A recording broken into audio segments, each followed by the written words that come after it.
Oh, hey there, children of the night, and welcome to Bob After Dark, the show that takes you into the shadows and goes and says hello everything that goes bump at night.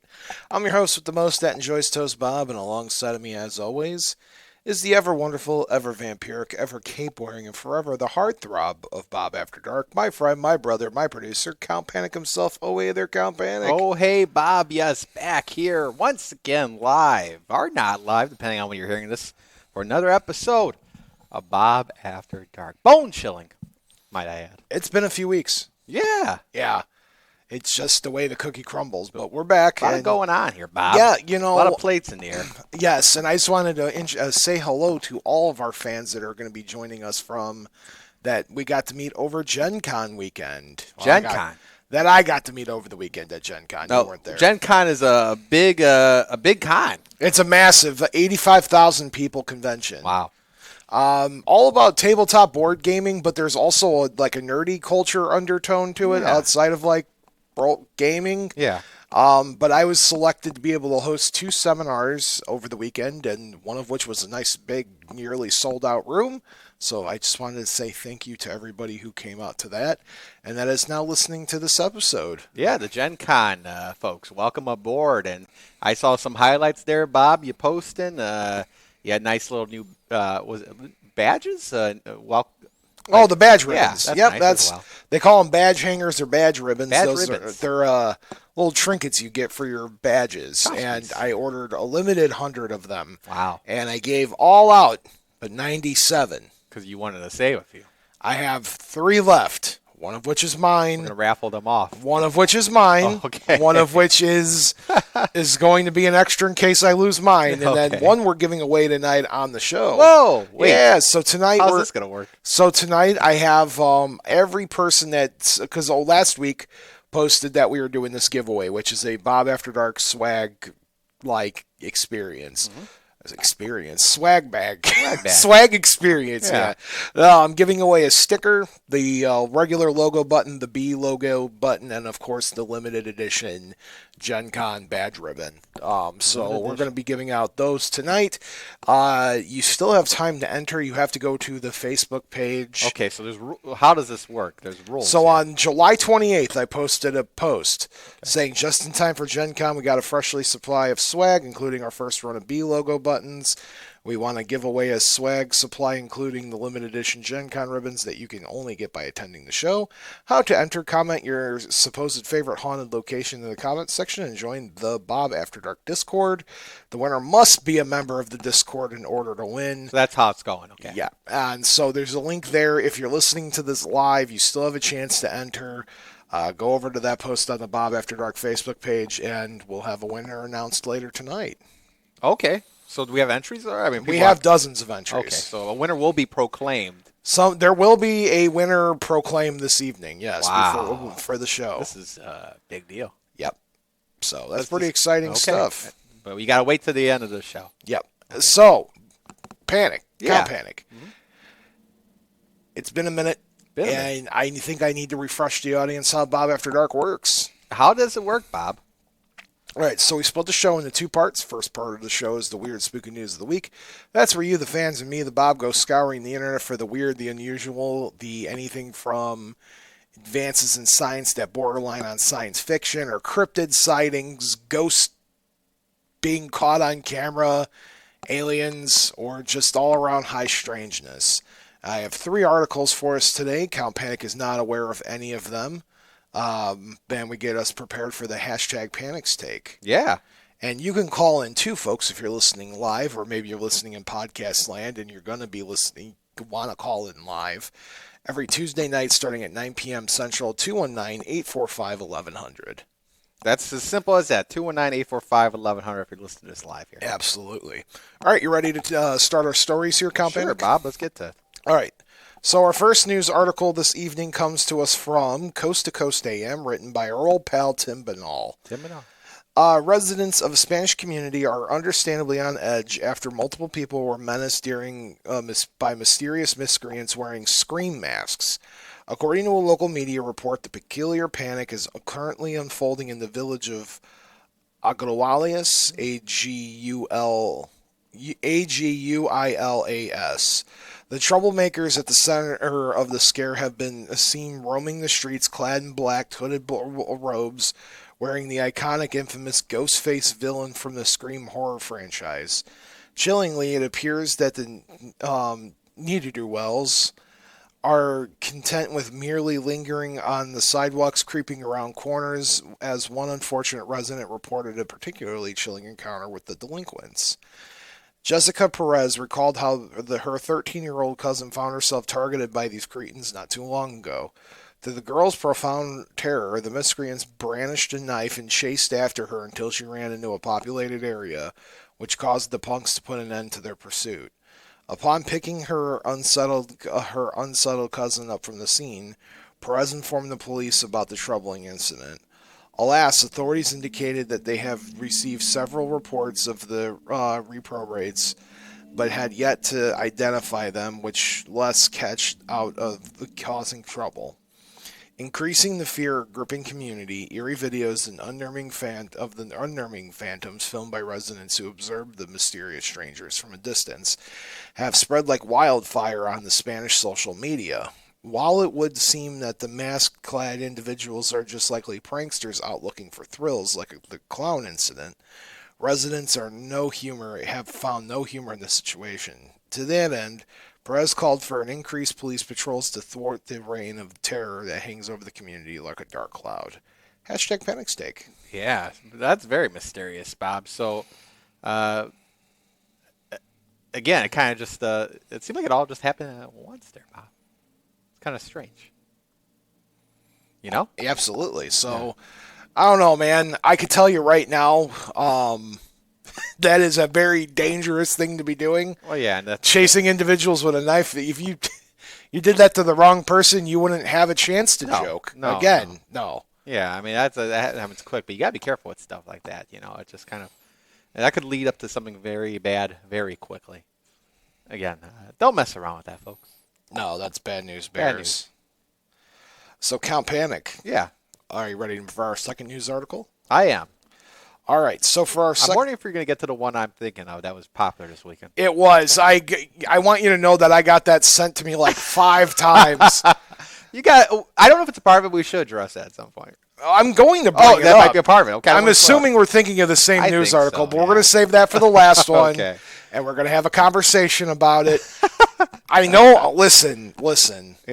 I know. Okay. We'll talk about it. All right. So our next story comes to... What's up? We'll talk about it. Okay, we'll talk about it. Our next story comes to us from Oddity Central, which is autonomous bipedal robot can now change its own batteries and work 24/7. Whoa. Yeah. That's not good. No, that's terrifying. The Chinese-made Walker S2 humanoid robot is the world's first industrial robot that can change its own batteries, allowing it to operate 24 hours a day, 365 days a year.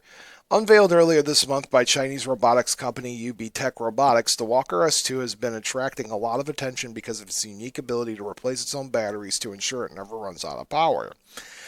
Conventional robots need to be plugged in or have their batteries replaced, which means they have to stop working for a certain period of time. But the Walker S2 is equipped with dual battery system that allows it to replace the battery itself, one at a time, to ensure it essentially never runs out of power. This simple yet ingenious feature, I'm going to say terrifying feature, is said to be the first among bipedal robots. In a recent video shared by UB Tech Robotics, the Walker S2 showcases its battery swapping ability.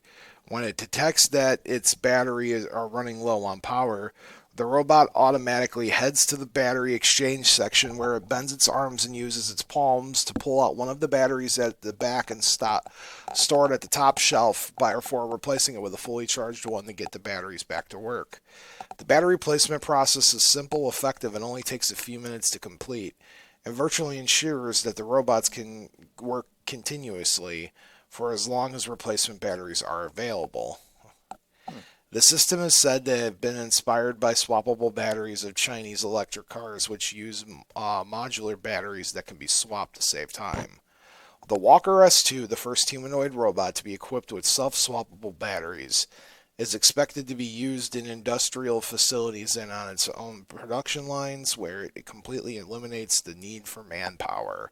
Although UB Tech Robotics has yet to reveal the technical specifications of the S2, expectations are high for the upcoming production version of the humanoid robot. Hashtag panic steak. Yeah, Bob, I don't like this at one bit. The robots were giving them too much power here to change their own batteries. That was our job to change their batteries just in case they got crazy.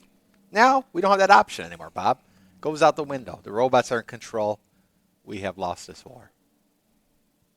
What? We have lost the war against the robots, Bob. They're changing their own batteries now. That's terrifying. Yeah.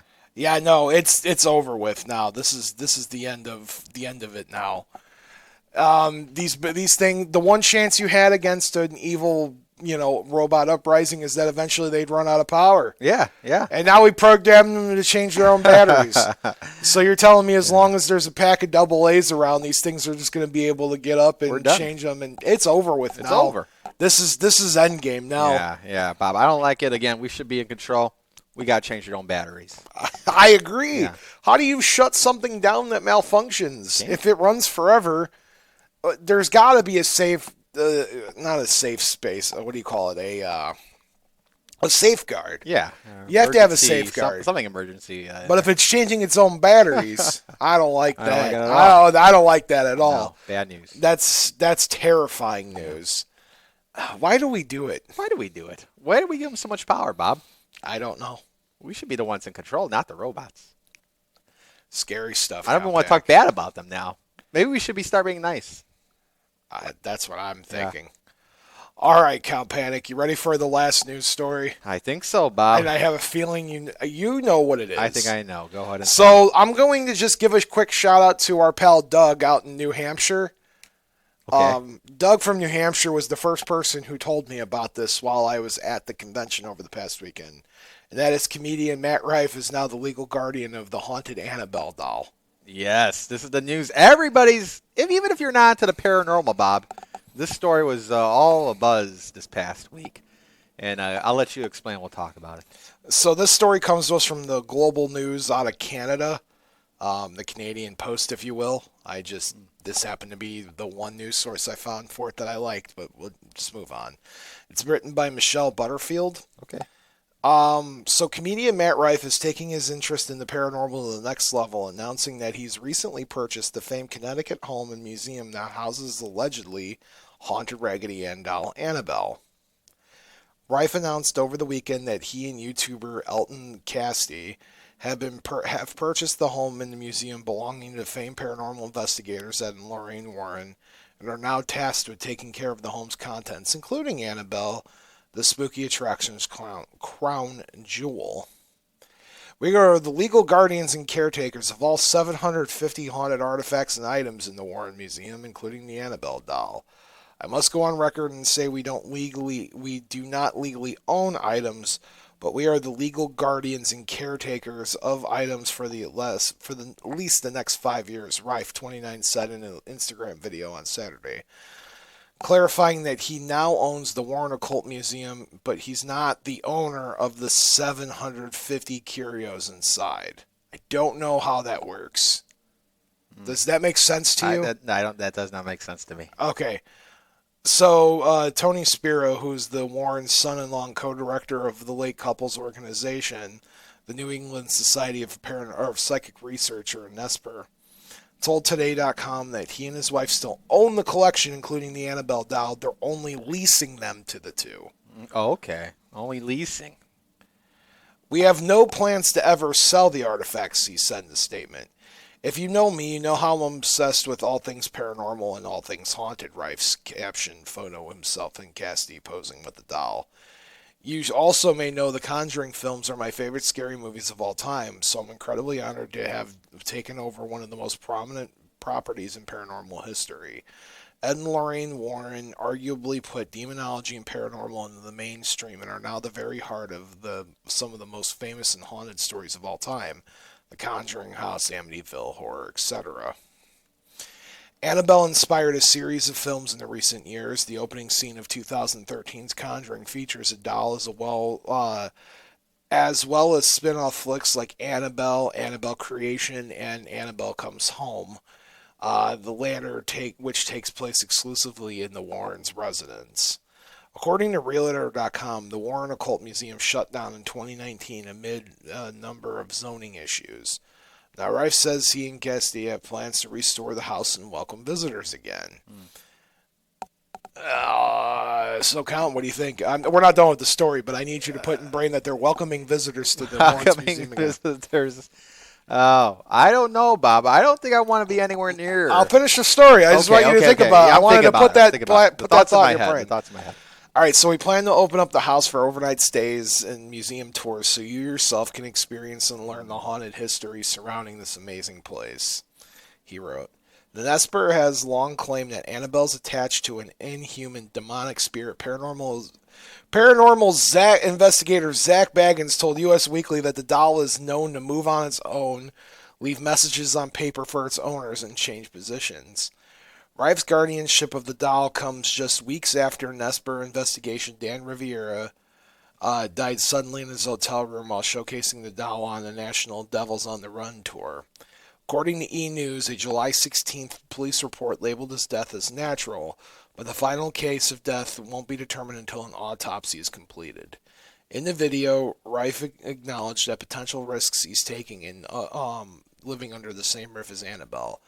This is the most random hobby ever, but it's so blanking cool, man, he said.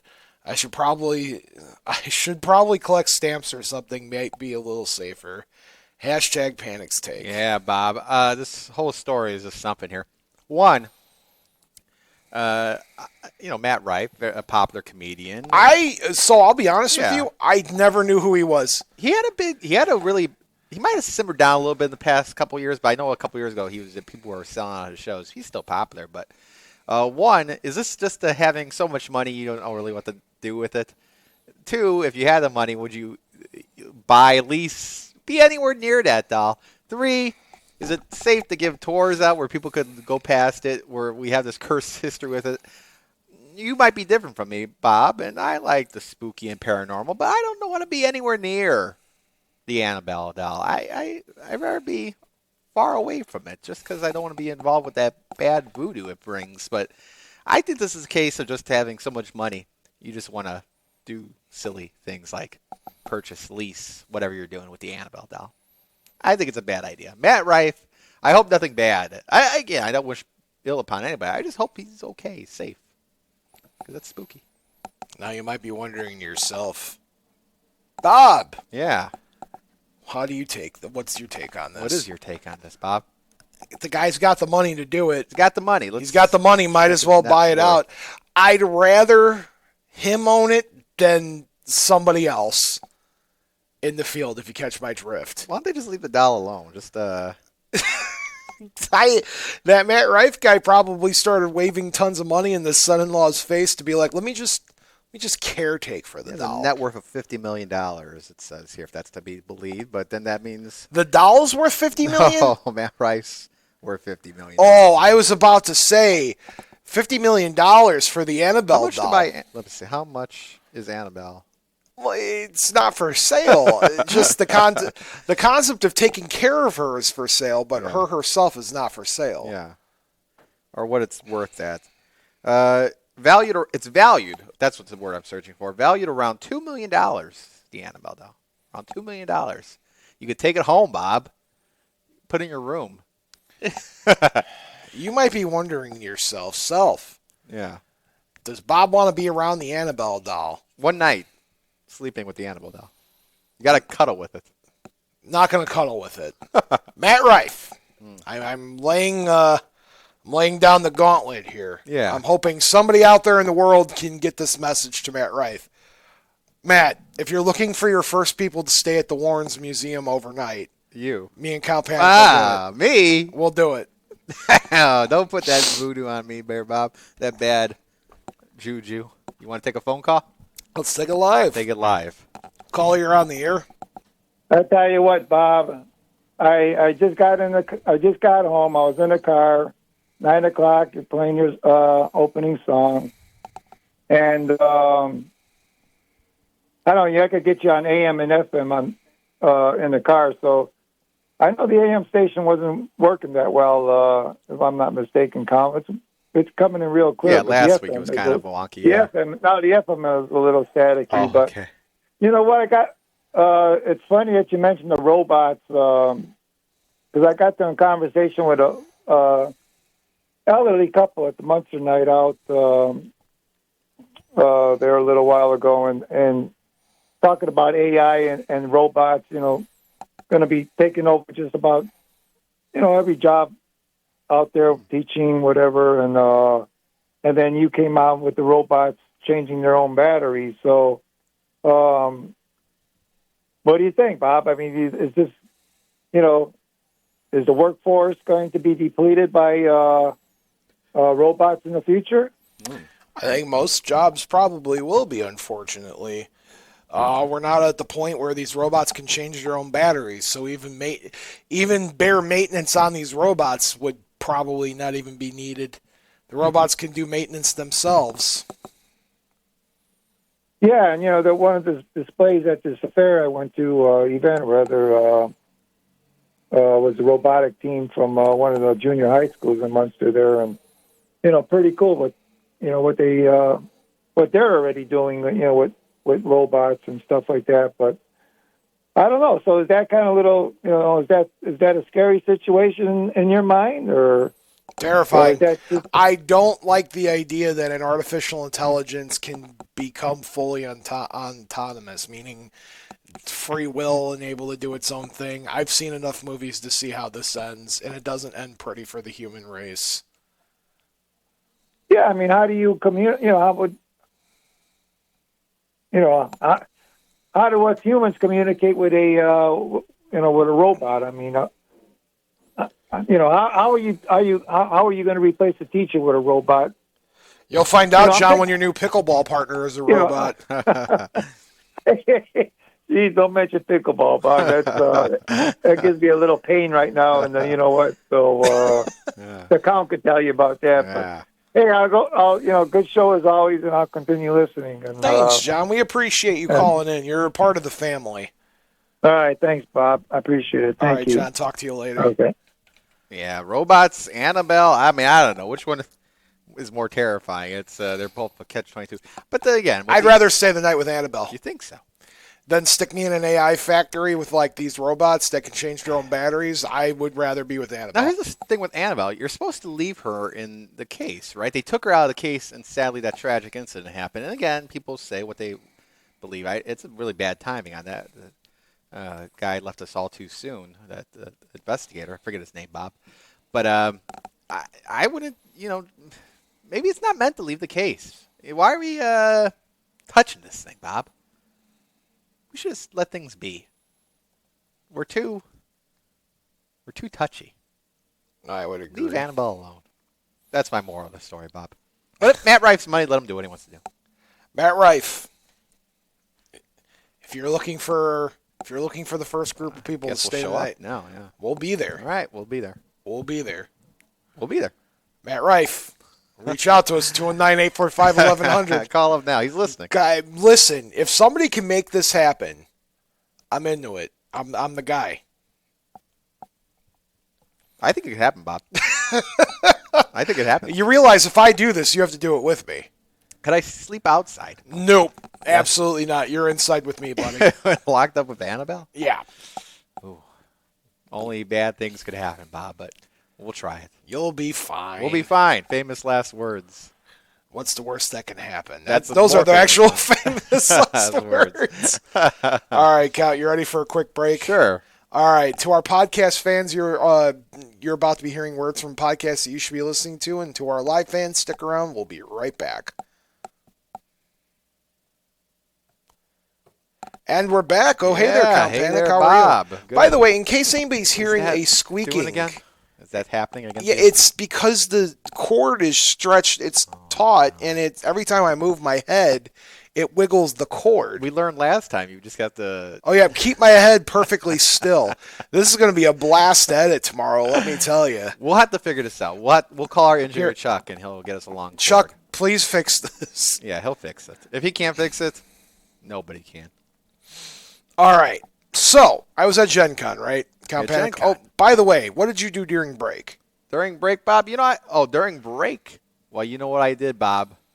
I went out and I changed all the robots' batteries out to Smart thinking. double A, which they can't. They can't run They on? can't run on. Yeah. Smart. Yeah. That's a smart Count Yep. Panic Everybody right there. knows robots can't run on double A batteries. It's a well-known fact.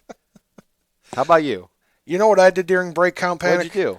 I bought a new sleeping bag You bought it for Annabelle? for our sleep at Annabelle's Oh, house. that's better be doll-proof. Just in case. It she moves starts on its moving. own. Yeah. Oh my word! All right, What should be okay before you get to the main meat? the meat, the slore of the week. You hate dolls, right? I hate dolls. And the Annabelle is the ultimate. That doll. is like the big bad. And you would still do this. Yeah.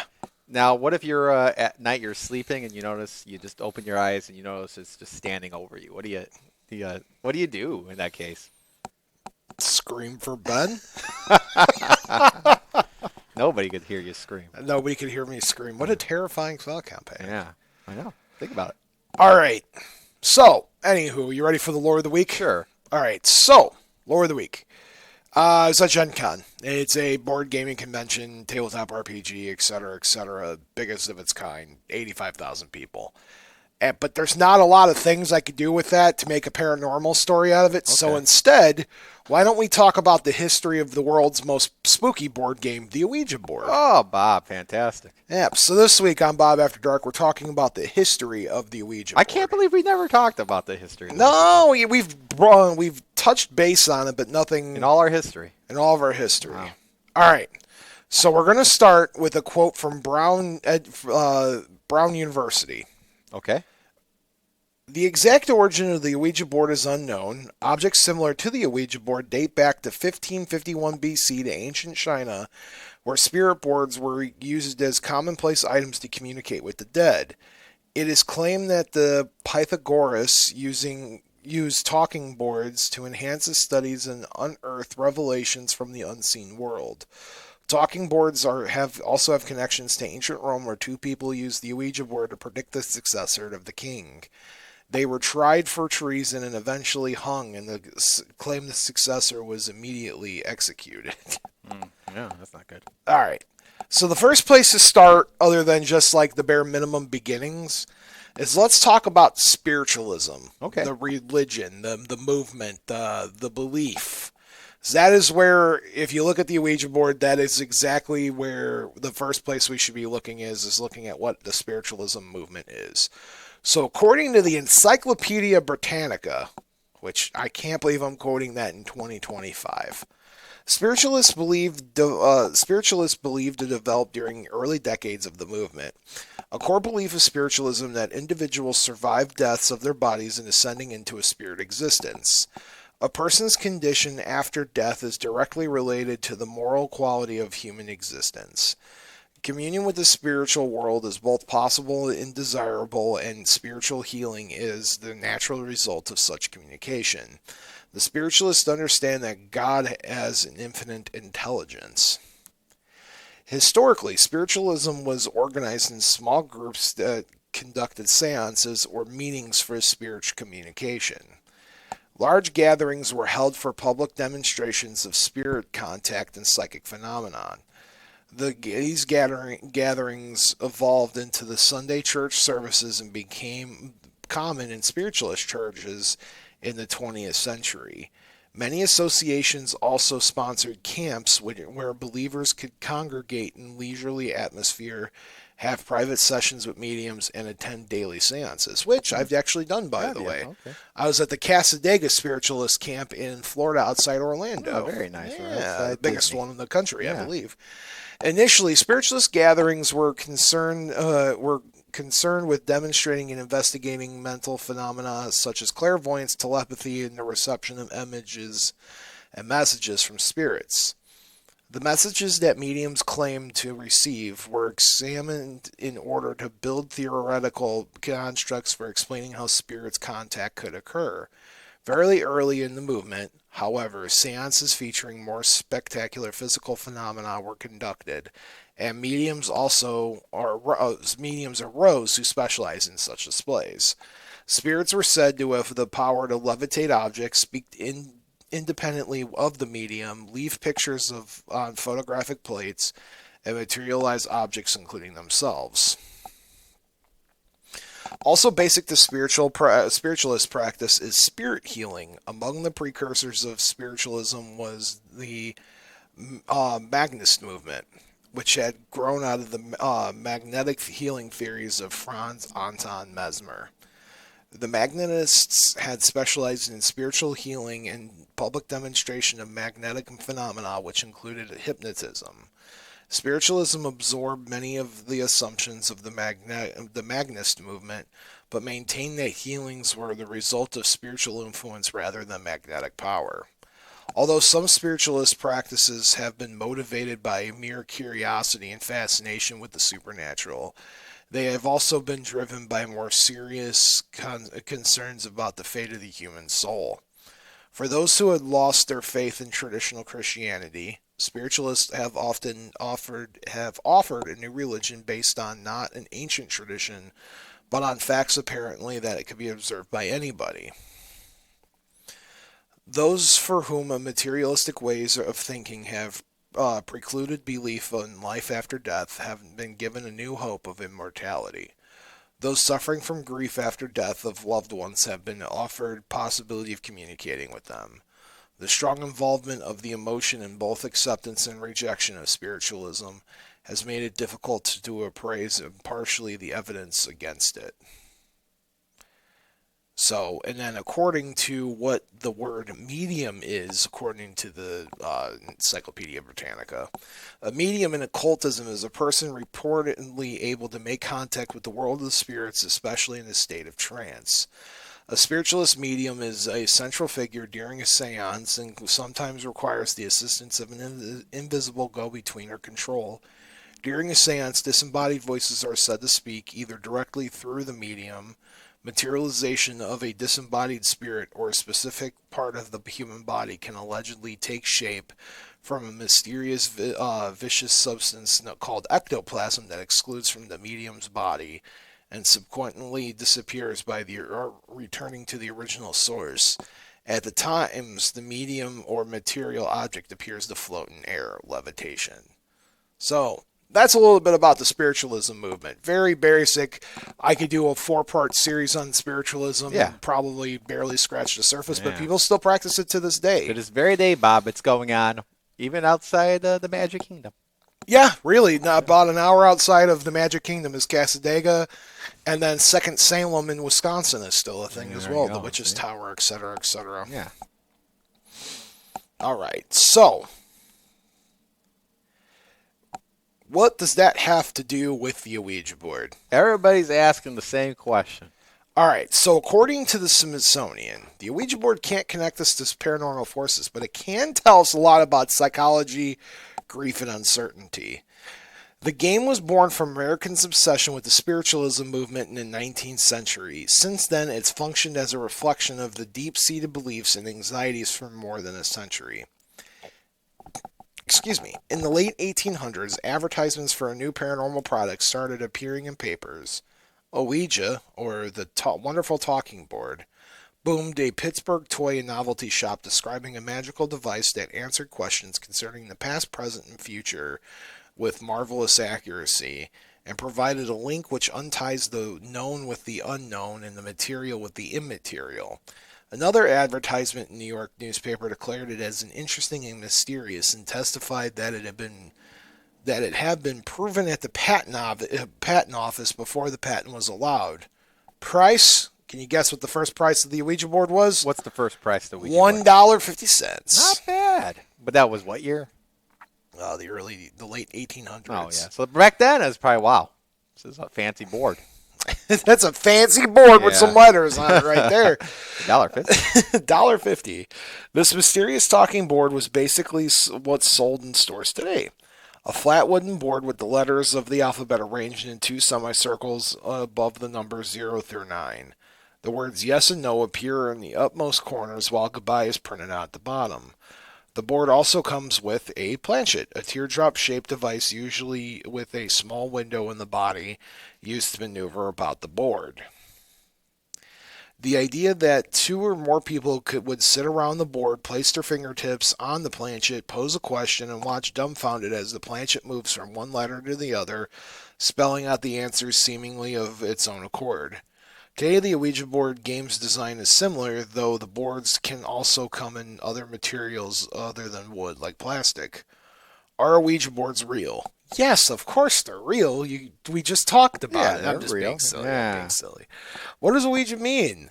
Though the truth in advertising is hard to come by, especially in products from the 19th century, the mystical device was an interesting and mysterious, and it actually had been proven to work at the patent office before the patent was even allowed to proceed.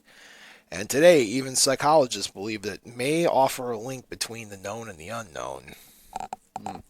Gosh, I hate this cord. It's like right in my The ear. Ouija board cord. The Ouija cord. Ouija cord.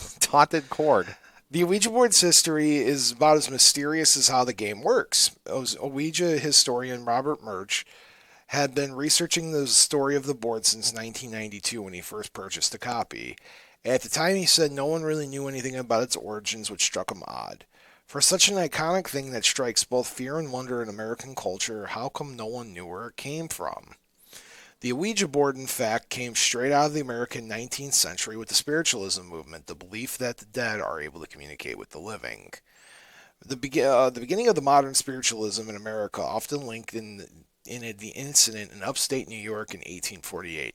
Two sisters, Kate and Maggie Fox, claim that they have received messages from the spirits who rapped on walls and answered questions, later recreating this feat channeling in parlors across the state.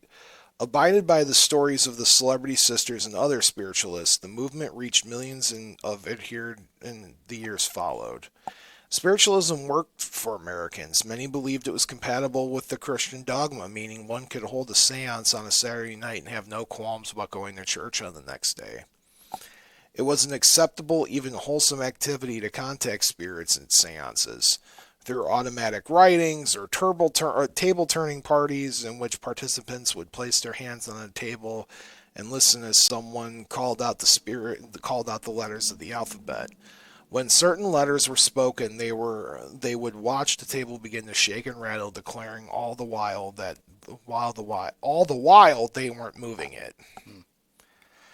Spiritualism offered solace in an era when lifespans were much shorter than they were today. Even Mary Todd Lincoln, wife of President Abraham Lincoln, conducted seances in the White House after her 11-year-old son died of fever in 1862. During the Civil War, spiritualism attracted droves by adherents who were desperate to connect with loved ones who'd gone away to war and never came back home. Communicating with the dead was common. It wasn't even seen as bizarre or weird, says Murch. It's hard to imagine that now. What we look at and think that why are you opening up the gates of hell? So who invented the Ouija board, Galvanic? I asked that question as well. When a few men in Baltimore started the Kennard Novelty Company, the first producers of the Ouija board in the late 19th century, opening the gates of hell was the last thing on their minds. Instead, they were mostly interested in opening up Americans' wallets. Oh, okay. As spiritualism had grown in American culture, so did the frustration with how long it took to get anything meaningful, a message out of the spirits, says Brandon Hoge, a historian in spiritualism. Calling out the alphabet and waiting for a knock at the right letter, for example, was deeply boring. After all, rapid communication with breathing humans as far as distances was possible. The telegraph had been around for decades. So why shouldn't spirits be easy to reach? People were desperate for methods of communication that would be quicker, and while several entrepreneurs realized that, it was the Kennard Novelty Company that really nailed it. This is on the map. Yes. In 1886, newspapers reported on the new phenomenon taking over spiritualist camps in Ohio. It was, for all intents and purposes, a Ouija board with letters, numbers, and a planchette-like device to point at them. The article was read far and wide, but it was Charles Kennard who saw it as a business opportunity. In 1890, he pulled together a group of 4 other investors, including Elijah Bond, a local attorney, and Washington Bowie, a surveyor, to start the Kennard Novelty Company, which would exclusively make and market these new talking boards. But first, Kennard's talking board needed a name. Contrary to popular belief, the word ouija is not a combination of the French word for yes, oui, or the Oui. German equivalent ja, Oh, oi, oi. or ja. Yeah. I knew the ja, oi, Yeah. Oi. oui, We. oui. Oi. We. Is that how O-U-I is that we? Yeah. We. I got you. I thought I always pronounced those we. Oui. Never mind, that makes sense. So Yeah. we, I know the Germans, ja. Yeah. J-A. Yeah, yeah. Yeah. According to Merge, it was the Bond's sister-in-law, Helen Peters, who was Bond said a strong medium, who supplied the now reasonable handle. When she asked the board what they should call it, the name Ouija came through. Well, the board also told her that the word meant good luck. Eerie and cryptic, but for the fact that the Peters acknowledged that she was wearing a locket bearing the picture of a woman named Ouija written beside it. That's the story that emerged from the Ouija founders' letters, and it's very possible that the woman in the locket was the famous Ouida. Ouida? Oida. Ouida. Oida. O-U-I-D-A. Sure. Ouida? Who am I to correct that? Whom Peters admired, and that Ouija was just a misreading of the name. According to Murch's interviews and descendants of the Ouija founders and the original Ouija patent file itself, which he's seen, the story of the board's patent request was true. The men knew that they wouldn't get their patent if they couldn't prove that the board worked. So Bond bought the indispensable Peters to the patent office in Washington, D.C. when he filed for his application. There, the chief patent officer demanded a demonstration if the board could actually spell out his name, which was supposed to be unknown to Bond and Peters. He had allowed the patent application to proceed. They all communed with the spirits, and the planchet faithfully spelled out the patent officer's name. Whether it's mystical spirits or the fact that Bond, the patent attorney, may have simply just known the man's name is unclear, Murch says. But on February 10th, 1891, a white-faced and visibly shaken official awarded Bond a patent for his new toy or game. The operation is as follows. The table is placed upon the board. The table is placed upon the board. The hand of the operator lightly... Oh my gosh, reads weird. Give me a second. Sure. It's French. The operation is as follows. The table is placed upon the board and the hand of the operator is lightly laid or held on the table. Within a few moments, the table will move and point to certain letters on the board, spelling out and forming sentences, answering questions put by the operator or any person that may be present at the time. The first patent describes the device but offers no explanation to how it works. The ambiguity.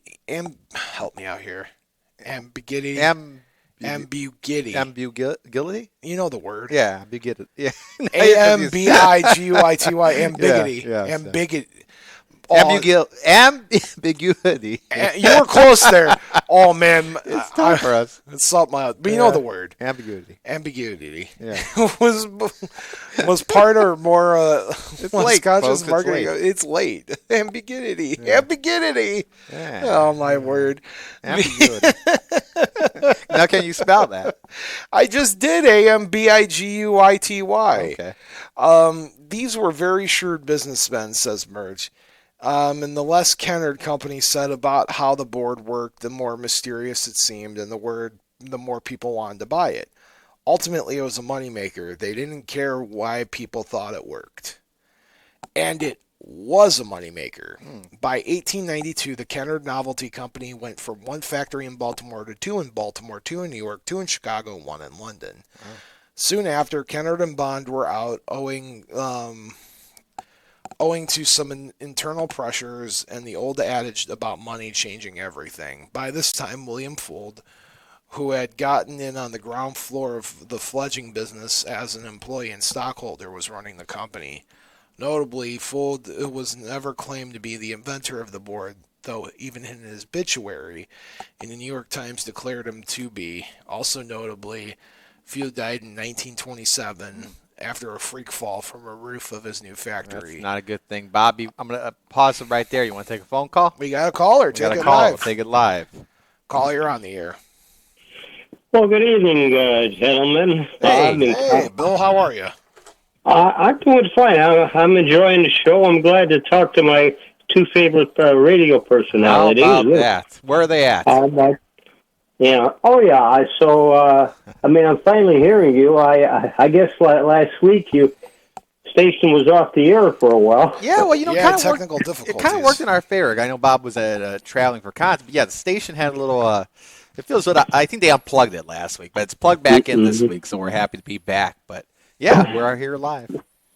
Well, you were talking about the robots. Maybe you put the right batteries where they were supposed to be. I don't know. Maybe robots should take over the tower, the station tower. goodness. Yeah, I'll have to think Well, about Bob, you were talking about dolls and that, and I know my cousin in her room back at the time, and she had about 10, 15 in there, and on a shelf and that, and she showed me that, and I just didn't stay in that room too long. Bill, you had the right idea. I mean, dolls are doll. The girl wants dolls. I understand that, but no, that she showed me, and she said, "Yeah, I sleep in here with all these dolls." I said, "Well, God bless you. I don't know." So yeah, they're eerie. I know Bob has a big fear of them, but that Annabelle one is just don't mess with that one. well, I don't think I'd want to tangle with that one. No, leave it alone.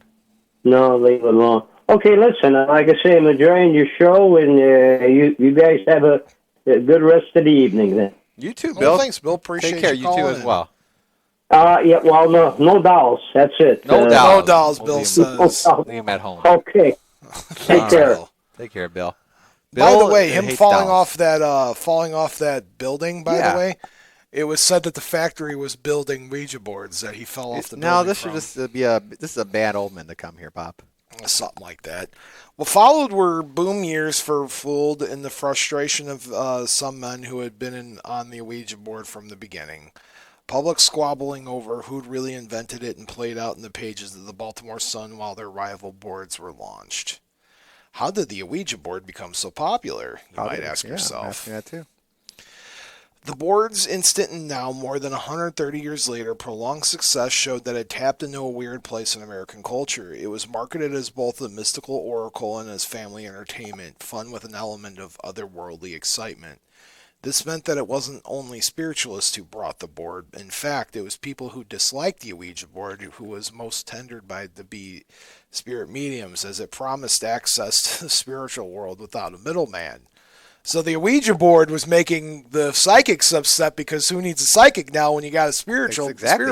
Yeah. The Ouija board appealed to people from across a wide spectrum of ages, professions, and educational backgrounds. People want to believe. The need to believe is something else is out there is powerful, says Murch. The thing is one of those things that allows to express that belief.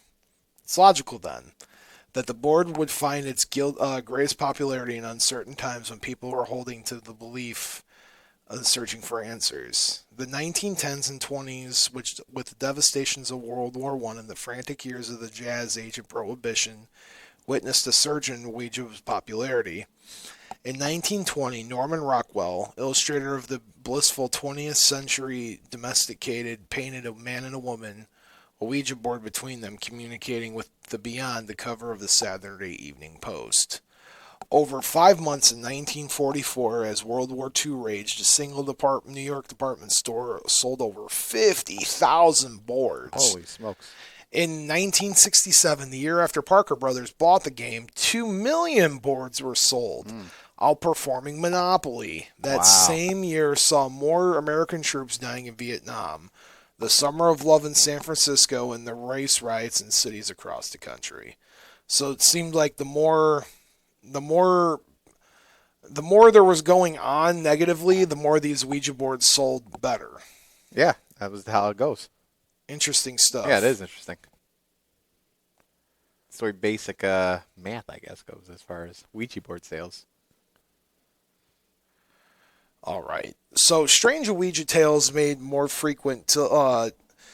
appearances in American newspapers. In 1920, National Wire Services reported that would-be crime solvers were turning to their Ouija boards for clues of the mysterious murder in a New York City gambler, Joseph Bone Elwell, much to the frustration of the police. In 1921, the New York Times reported that a Chicago woman was sent to a psychiatric hospital after developing Hallucinations. thank you, hallucinations induced by a Ouija board. She described the situation as it is this. We started getting sermons from beyond. We have hundreds of these sermons that we typewrote and preserved. They are hidden away from prying eyes. These sermons grew more and more beautiful. All of them came from the Ouija board. I myself was doubtful, but after the Ouija board had been talking to us for days, we just had to believe. Similar incidents made occasional appearances in the news for years. In 1930, a woman in Buffalo participated in a murder, supposedly on the encouragement of Ouija board messages. In 1941, a 23-year-old gas station attendant from New Jersey told the Times that he joined the Army due to some spiritual advice. When officials at the recruitment office asked what gave him the idea of becoming a soldier, he answered, I want to learn a trade in the Army school, and my Ouija board told me that the Army was the place to do it. Huh. So I guess that they saved money on a recruiter I that guess day. so. In 1956, Connecticut judge heard the case of Helen Dow Peck, who left only $1,000 each to two former servants and a whopping $178,000 to John Gable Forbes, a lucky but bodiless spirit who had contacted her via the Ouija board. Ouija boards even offered literary inspiration. In the 1910s, Pearl Curran made headlines when she began writing poems and stories that claimed that were dedicated via the Ouija board by the spirit of a 17th century English woman called Patience Worth. Not long after, Curran's friend Emily Grant Hutchings claimed that the book, Jap Heron, was communicated via a Ouija board and by the late Samuel Clemens, better known as Mark Twain. Wow. Curran enjoyed significant popularity while Hutchings was less successful. But decades later, Pulitzer Prize-winning poet James Merrill surpassed both women. In 1983, his Ouija-inspired epic poem, The Changing Light at Sandover, won the National Book Critics Circle Award.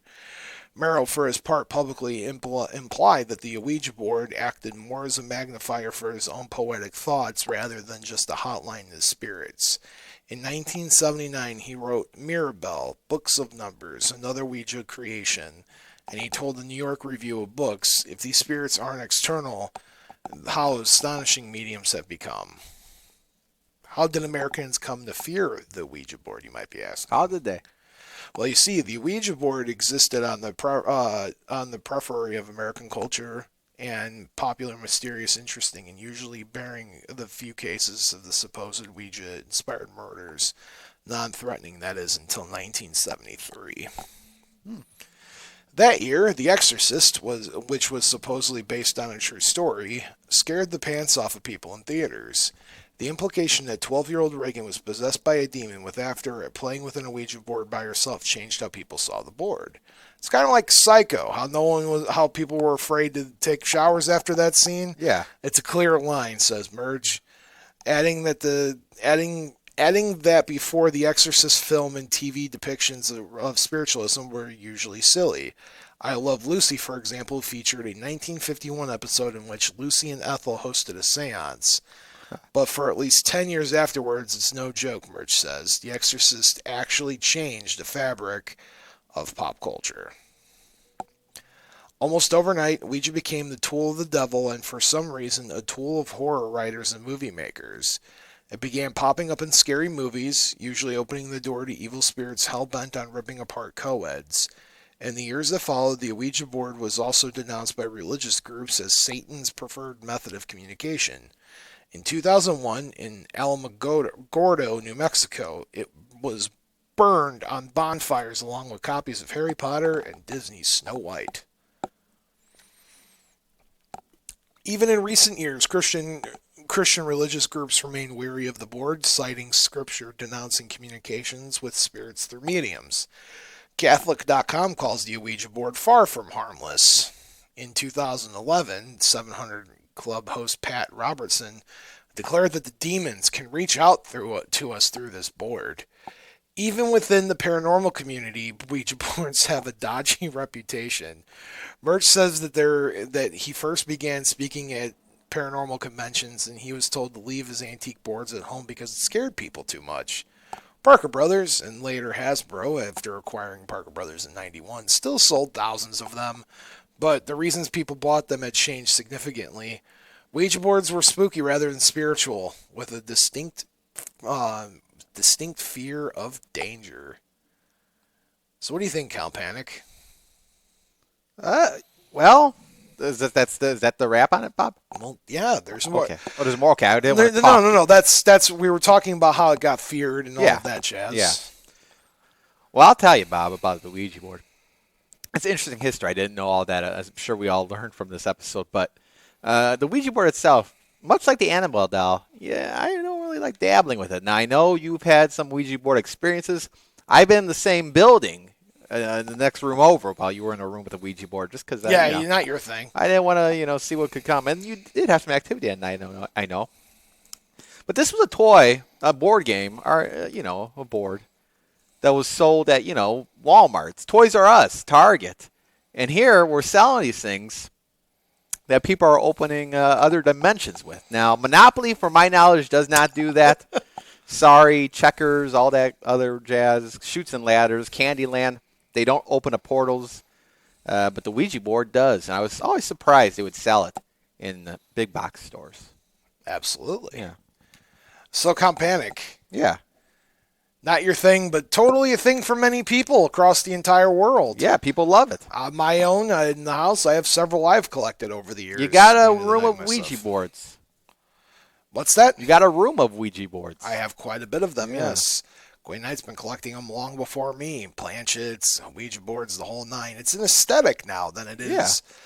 Yeah. I would argue that the Ouija board now isn't as prevalent in like a spiritualism movement as it is more of I don't want to say an aesthetic either. Some people use them as tools in paranormal investigations. I've used them before in, seances in the past and et cetera, to both interesting results that I can't explain to things I could explain. I think it's just an interesting piece of pop culture that's stuck around with us for a very long time, and I think it'll be around for a very long time in the future. I think you're right about that, Bob. I still don't know why they sell them at Target and Toys R Us, but Hasbro. I mean, what has been in all your? Has anything really kind of shook you while using a Ouija board? Has there been a time like, you know what, maybe I should just leave this be here? The time, it's not an appropriate story, but I can tell you that the planchette threw itself off the board. Yeah, okay. Well, that's not a good thing, right? It was terrifying. And how do you end it then? Okay. We got it back up on the board and said goodbye because the thing said something really derogatory to the person using it. I'm not going to go into that on the show. It's family friendly. Now, is it true you got to burn them to destroy the nonsense? Don't burn your Ouija boards. Just give them to me. But do you see how this goes? People open up portals, and then they got to call a priest in. It's a piece of wood. Ouija board. How do you explain the thing flying off the handle? I think it's the implication of how you use it. If you're just collecting them for the aesthetic of collecting them, or you're into the paranormal, decorate with them or something. Decorate with them, or if you're actually going to be using them as a legitimate source of spiritual communication, you should probably know what you're doing before you just screw around with one. Portals. But, anybody else just picking one up and doing their thing with it, that could be a little on the dangerous side. Did you always think it was weird they used to sell it in stores? No, not at all. No? I mean, Hasbro? No different than going to the store and buying anything else in that regard, right? Well, I mean, these days I could go into Second and Charles and buy a tarot deck and crystals, Yes, you could do that, yeah. Or a bookstore sells books on, magic with a K. And then I'm talking like normal big retailers deal in that sort of a thing. So it's no different than that, I would Ages say. 8 and up. Ouija board. What is that? What it says on the box? I don't know. Usually games. I'm gonna look it up. Ages. Fun for the whole family. I never thought they'll usually put a Ouija board box. What does the box say? Now that I think about it, I could buy one from Walmart right now for $20. $20. Oh, what is it? Oh, come on! I can't see the board. Oh, the box. It's right there. It shows 8+. 8+. There you go. There you have it. I never knew that until now. It's ages 8 and plus. 8+. So if you're 7, no seances for you. But the No. second you turn 8, you're allowed to be a part of Plus, seance. Yeah, that's the ages right there. Absolutely. Count Panic, I just want to say thank you for letting us come back on this week. It's been a good time. Yeah, it has been. And we now know a little bit more about the Ouija board that we didn't know prior. Yeah. No, we learned a lot. Absolutely. Do you have any closing words for our audience this week? Well, Bob, let's see. Let me think of a good closing argument here. Yes, everybody, maybe I recommend buying Candyland or Guess Who or something simple for the family that the kids want to enjoy. Maybe hold off to the Ouija board until they're like 12. No, that's my words of advice. But everybody else, continue to have a great summer. Absolutely. Folks, thank you so much for listening and watching to another episode of Bob After Dark. I have to call the winner of this contest. Oh! I have the name. The name pulled up right here from a random generator, and See, I forgot to. I had it pulled up in a different link. I'm glad you remembered, Bob. I was about to sign off. People were going to get mad. People are going to get mad. The winner of the contest. Wait. The winner of the contest is one Desmond Maloney. Whoa! I believe Desmond's our friend from Michigan, so congratulations, Desmond, on winning the Bob After Dark swag. Random generator. Random name generator based on everybody who entered the contest. That's so fair. Congrats, Congrats to Desmond.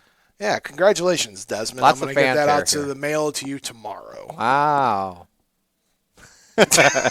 We got to do this more. We got to do more random generator giveaways. What can we give away next time? A date with Count Pan. Hey, how about that? Don't tempt me. What was that app you were working on?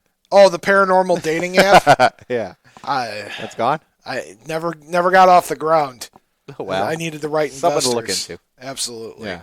All right. So, anywho, folks, thanks for watching and listening to the episode of Bob After Dark. On behalf of me and Count Panic, we just want to wish all of you sweet dreams. To my mom, I just want to say good night to you and sweet dreams. And to Dad, no matter where you are in the universe, I hope you're happy, comfortable doing whatever it is that you want to be doing. And to Tiff, I hope you have the sweetest dreams of them all. Good night, everybody. Remember, the two most important rules of Bob After Dark are not all who wander are lost, and as above, so below. Until next time.